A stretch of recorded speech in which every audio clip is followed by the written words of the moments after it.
আজ তোমার জন্মদিন, আজকে ক্লাসের বাচ্চাদেরকে বকবো না, সবসময় স্মাইল করতে থাকবো। ক্লাসের বাচ্চারা কত সুন্দর সাজিয়েছে, ওরা আমাকে এত ভালোবাসে আর আমি শুধু শুধু ওদেরকে বকি। আজকে ইচ্ছে করে আমি এত বড় ব্যাগ নিয়ে এসেছি, আজকে কেউ না কেউ তো আমাকে কিছু না কিছু গিফট দেবে। এই তো আমি এখন অফিস রুমে যাবো আর টিচাররা আমার কাছে পার্টি চাইবে। আগে তো বন্ধুরা জন্মদিনে পার্টি চাইতো, আর এখন টিচাররা আমার কাছে পার্টি চাই।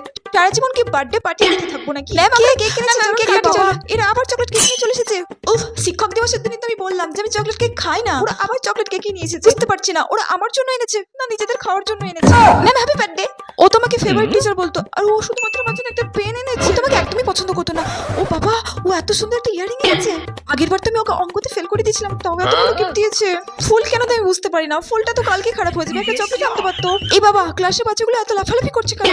উফ, এ তো আমার জন্যই করছে। উফ, আমি তো ওদেরকে কিছু বলতেও পারছি না, আমি বিশ্বাসই করতে পারছি না ক্লাসের বাচ্চাগুলো আমাকে এতটা ভালোবাসে। এটাও তো হতে পারে ওরা ক্লাস করবে না বলে নকল করছে।